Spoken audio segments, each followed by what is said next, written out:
자기소개부터 하시면 됩니다. 네, 안녕하세요, 여러분. 귀한 시간 내주셔서 정말 감사합니다. 네, 저는 딥스킬이라고 하는 회사를 운영하고 있는 강양석이라고 합니다. 네. 일단 저희 회사 이름부터 설명을 드리면 오늘 발표 내용과 조금 연관이 있을 것 같아요. 네. 저희는 쉽게 얘기해서 교육회사입니다. 그런데 세상의 모든 교육은 소프트 스킬과 하드 스킬로 구분되어 있다라고 생각합니다. 일반적으로 우리가 뭐 영어를 공부하든 엑셀을 공부하든 또는 역사를 공부하든 과학을 공부하든 세상의 모든 역량은 소프트 스킬과 하드 스킬로 구분이 돼 있다. 그럼 소프트 스킬은 뭐냐? 쉽게 얘기해서 생각하는 능력을 의미하고요. 하드 스킬은 지식과 도구를 다루는 능력을 의미합니다.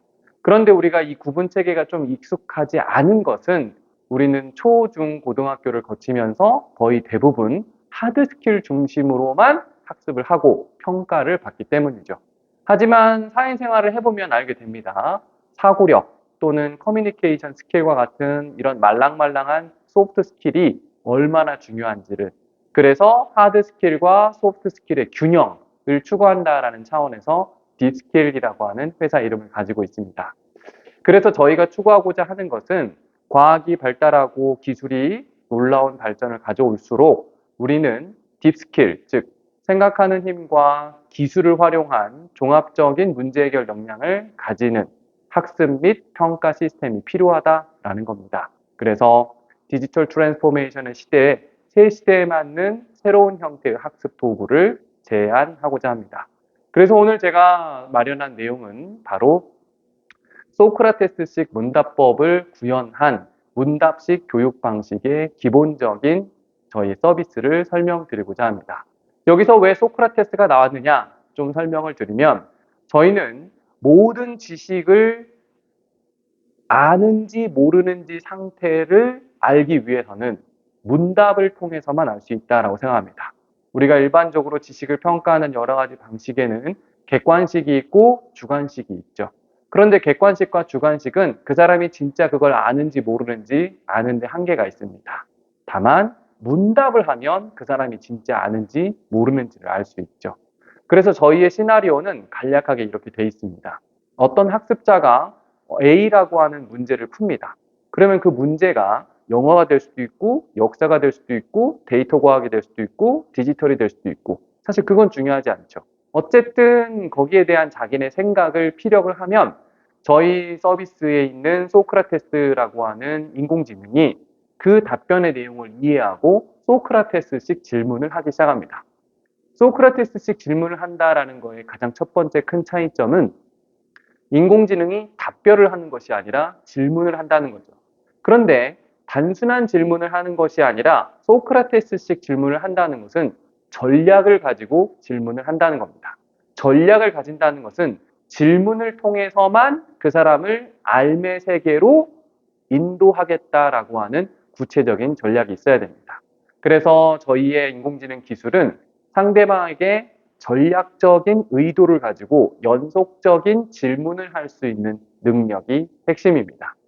지금 최근에 저희가 몇몇 일부 초기 고객에게 이 제품을 납품하여서 시장에서 실제로 반응을 한 경험을 가지고 있고요. 대표적으로는 영지대학교라든지 또는 LG의 몇몇 계열사들, 그리고 한국 재단 중에서는 가장 큰 의미가 있는 한국연구재단에도 이것을 납품을 해서 문답식 교육의 시대에 어떤 작은 실마리 내지는 성공의 가능성을 어느 정도 확보했다라고 말씀드릴 수 있습니다. 저희 소크라테스가 이제 어떻게 운영되어 있는지를 이제 화면으로 보여드리는 내용인데요. 왼쪽에 보시면 데이터 사고력과 관련된 문제 하나가 있습니다. 이 문제는 앞서 말씀드린 대로 고객이 원하는 모든 문제로 다 바뀔 수 있습니다. 한자 검증 능력 시험부터 또는 뭐 변호사 시험 또는 데이터 과학과 관련된 시험, 조직에서의 승진 시험 또는 영어 시험, 이 모든 시험을 저희가 다 커버할 수 있고요. 왜냐하면 저희는 컨텐츠 전문가임과 동시에 이것을 문답식 교육으로 컨버트하는 기술을 가지고 있기 때문에 지금 일단 예시로는 데이터 과학과 관련된 사고력 문제가 있습니다. 이 문제를 풀면 화면의 왼쪽에 보이시는 게 1단계고요. 2단계로 넘어가면 화면에 지금 소크라테스 아이콘을 가지고 있는 친구가 있죠? 이게 바로 저희의 인공지능 내용입니다. 잘 보시면 문장의 끝이 의문문으로 되어 있는 걸 볼 수 있어요. 원래는 이것이 이제 작동을 하면 쭉 이제 문답을 주고받는 공방을 볼 수 있는데 현재 이 한쇼 PPT에서는 이게 지금 작동을 하지 않는 것 같아요. 어쨌든 답변을 이 학습자가 여기서 달게 되면 원래 답했던 내용과 방금 했던 답변을 또 종합적으로 이용하고 평가해서 또 질문을 합니다. 그런데 그 질문이 산발적인 것이 아니라 얘가 이걸 모르는구나. 이걸 건드리면 여기서 깨달음을 얻겠구나를 지속적으로 판단하는 시스템이 뒤에서 작동을 하게 됩니다.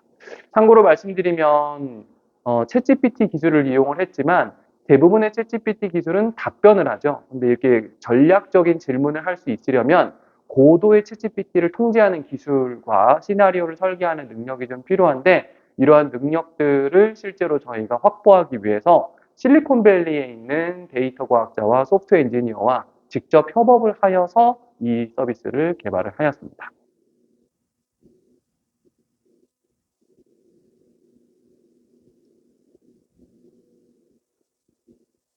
시연 영상 보여드릴까요? 시연 영상 잠깐 보실까요? 이거 너무 길어가지고 보면 조금 시간이 좀 오래 걸릴 것 같은데 제가 링크에다가 시연 영상을 넣어드리도록 하겠습니다. 네.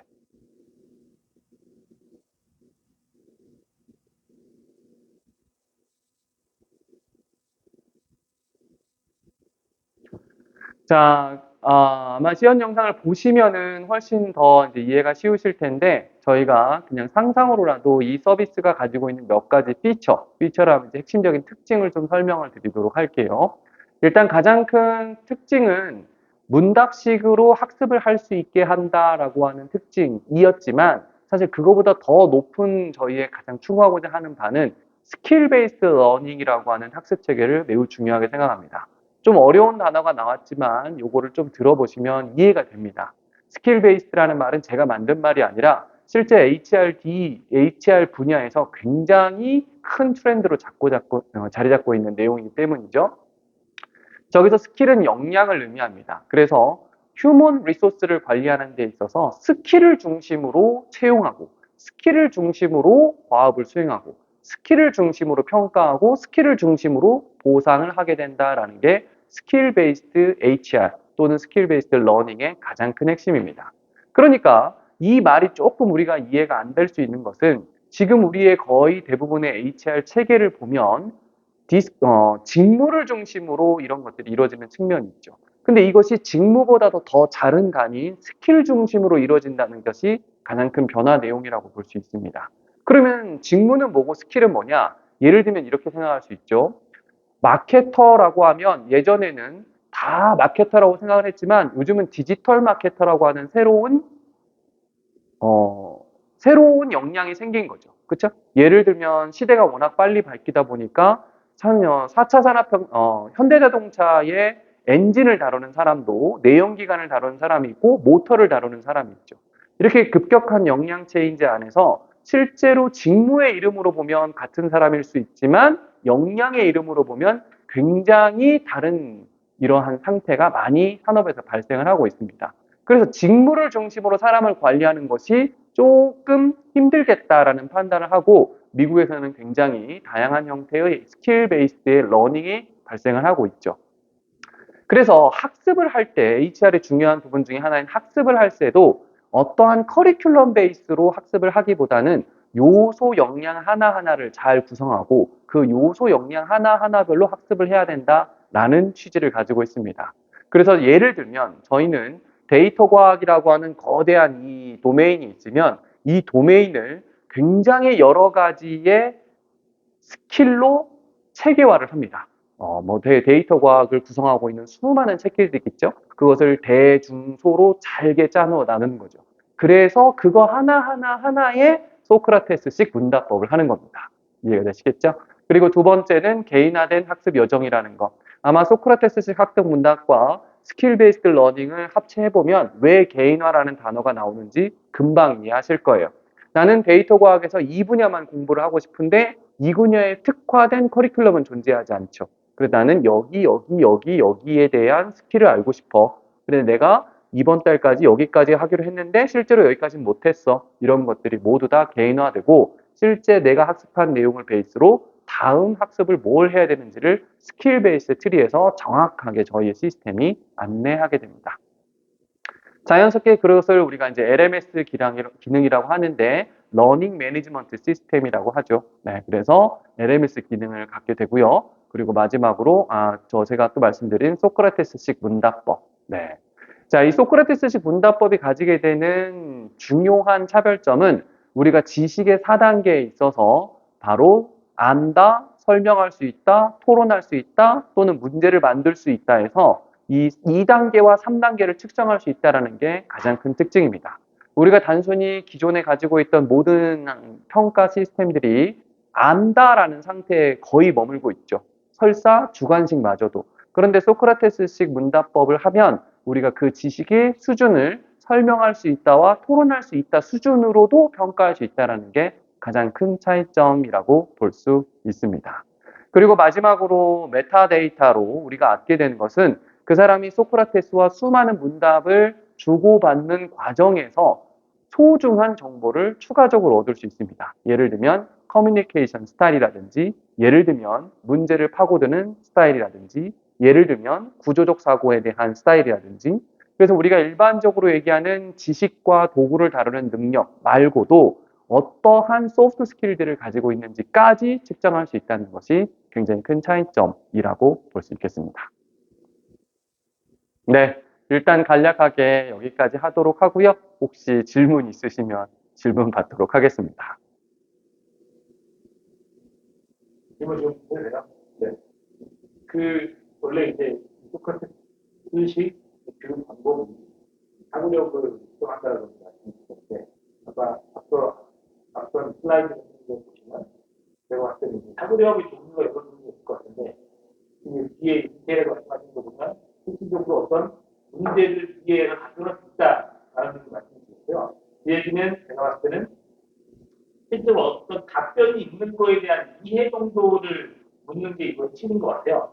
사고력이라는 건 예를 들어서 어떤 걸 창조해내는 능력이 필요할 수도 있는 거고, 되게 사고력 종류가 여러 가지 있을 거라 생각이 드는데, 이거는 그것은 정답을 맞출 수 있느냐로 되게 어떻게 보면 애초에는 사고력이 되겠지만, 그래서 정답을 맞출 수 있는 능력이 있느냐, 또 이게 좀 좁아지는 느낌이 드는데, 그거에 대해서 좀 어떻게 생각하세요? 저희가 표현은 하진 않았지만 순수 사고력도 말씀하신 내용 중에 분명히 축적이 가능합니다. 예를 들면 메타인지 같은 경우에 대한 구체적인 평가 루브릭을 저희가 가고 있고요. 그러니까 메타인지라는 것을 있는지 없는지를 평가하는 평가 요소는 이미 학계에서 잘 정리를 해놨기 때문에 그러한 요소를 문답 안에서 충분히 캐치를 해낼 수 있습니다. 그리고 구조적 사고라든지 크리티컬 띵킹이라든지 이런 문장의 행간을 잘 읽으면 이 사람이 그런 것들을 있는지 없는지를 볼 수 있기 때문에 그 문제가 가지고 있는 지식의 깊이뿐만이 아니라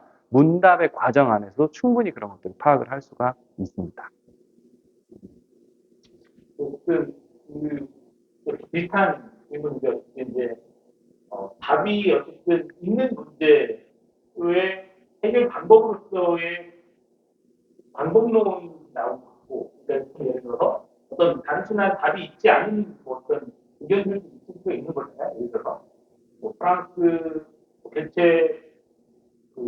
개최식에 대해서 어떤 의견을 갖고 있니? 라는 사람의 머리나 가치나 이런 것들이 나오면서 그거는 정답이 있는 것들은 아닌데 그것도 사람들이 이제 논의를 또 할 수가 있는 이슈라고 보는데 그런 경우에는 이런 똑같이 문답식 사고 방법을 쓸 수가 있는 거죠. 그거는.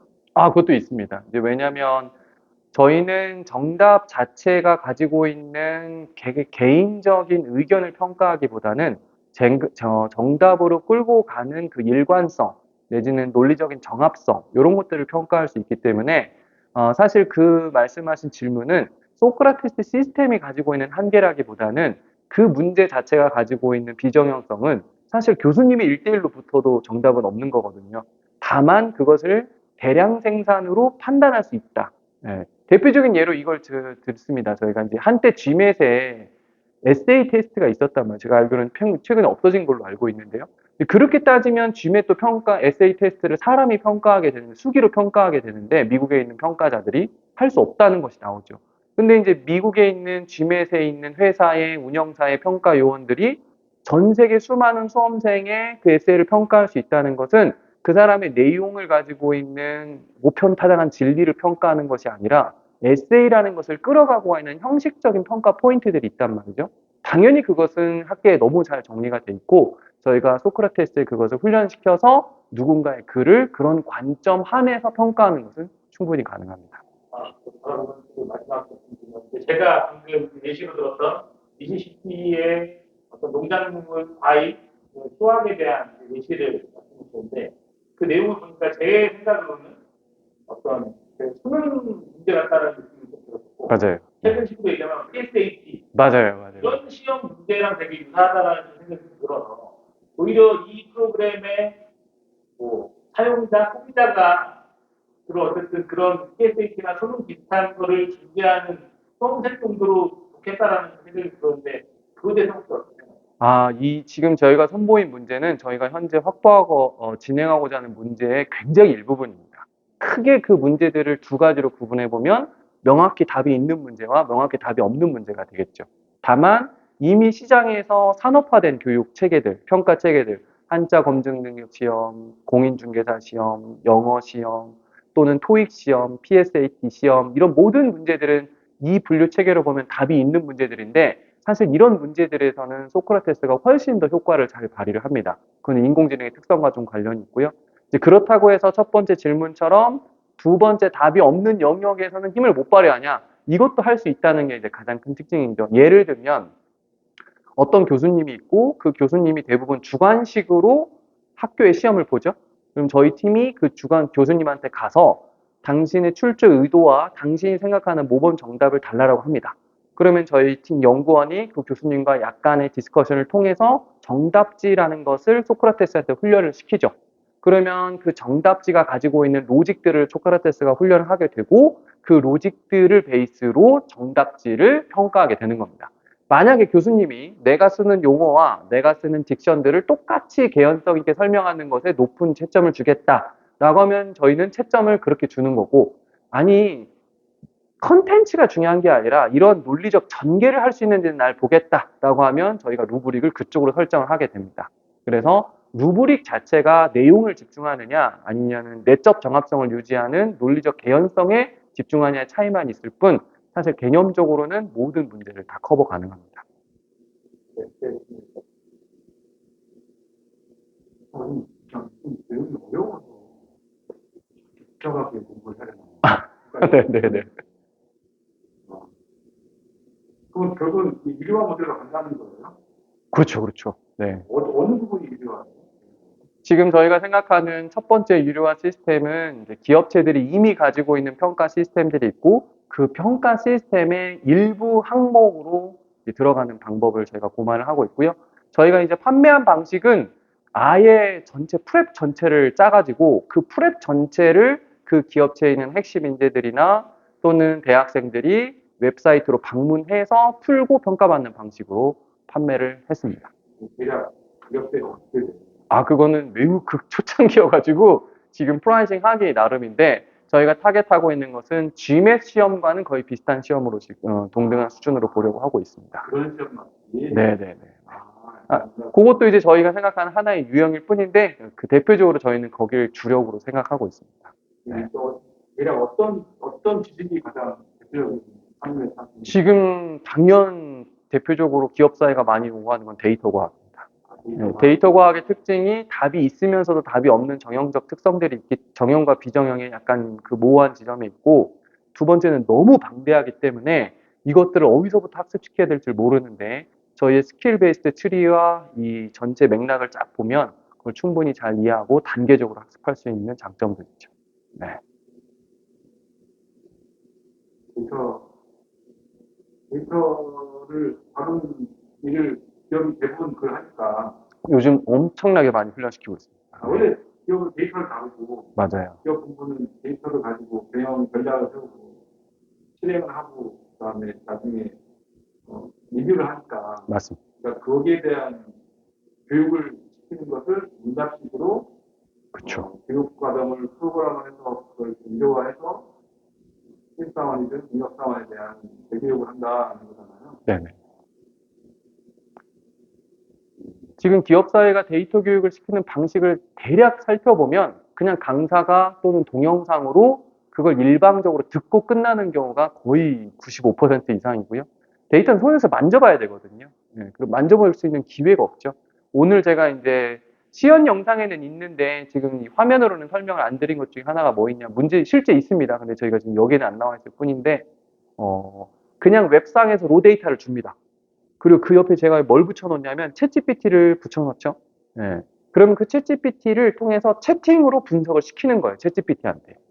그래서 엑셀에서 자기가 직접 하는 게 아니라 질문으로만 어디까지 이 분석을 끌고 가는지를 충분히 그 환경에서 경험을 하게 한 다음에 그러면 저희는 뭘 보냐면 챗GPT와 어떤 질문을 주고받으면서 이 분석을 했는지까지 평가를 합니다.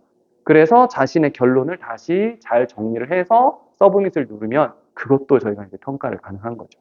당연히 그 세컨드 페이지에서는 소크라테스가 다시 등장을 해서 질문한 내용, 다른 챗GPT와 주고받으면서 여러 가지 탐색을 한 행동들을 종합적으로 이용해서 또 질문을 하게 됩니다. 근데 방금 설명을 드리지 않았는데 소크라테스 방식의 좀 장점은 만약에 첫 번째 페이지에서 질문을 너무 잘 맞추면 그 질문을 진짜 알고 맞췄는지를 챌린지하는 질문을 또 합니다. 질문을 만약에 틀렸으면 저희가 원하는 답이 아니면 힌트를 주면서 자신의 생각을 다시 정리하게 하면서 정답으로 데려가는 소크라테스 문답법을 하죠. 어쨌든 세컨드 페이지에서는 무조건 소크라테스의 날카로운 질문을 받게 됩니다. 이게 이제 논문 쓰실 때 교수님들이랑 디펜스 하는 과정이랑 똑같이 생각하시면 될 것 같아요. 물론 그 정도까지는 아니겠지만, 네. 그래서 그 고급 사고력 훈련 방식을 어떤 박사학위나 고급 학습 수준에서만 하는 것이 아니라 어렸을 때부터 했으면 좋겠다라는 취지를 가지고 있고 저희 회사의 미션은 지구상에서 객관식을 없애버리겠다라고 하는 게 저희 회사의 미션입니다. 강의 잘 들었습니다. 아.